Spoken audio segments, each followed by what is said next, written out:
ba yung freedom of information? So, as a democratic country and one of the oldest democracies in Asia, tool ang freedom of information para maging transparent yung gobyerno.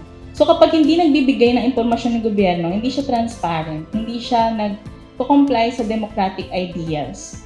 Isa din tong way para ma-dismiss ang misinformation, disinformation, malinformation na very relevant ngayon.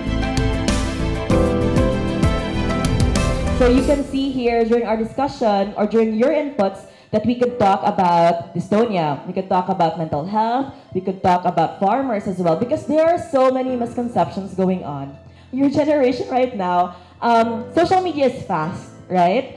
So I'm really, really glad that you guys brought it up and then you've actually spoken up about your roles specifically in the different places where you are, about what you could do regarding Know the Science, Stop the Stigma.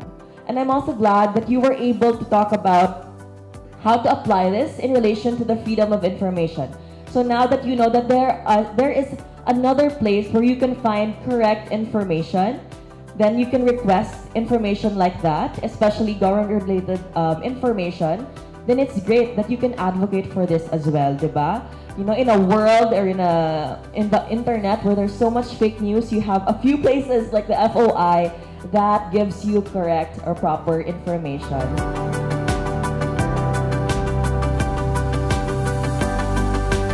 Magkakaroon kami ng program. So similar sa PCO na program na ambassadors, parang Youth Financial Inclusion Ambassadors naman.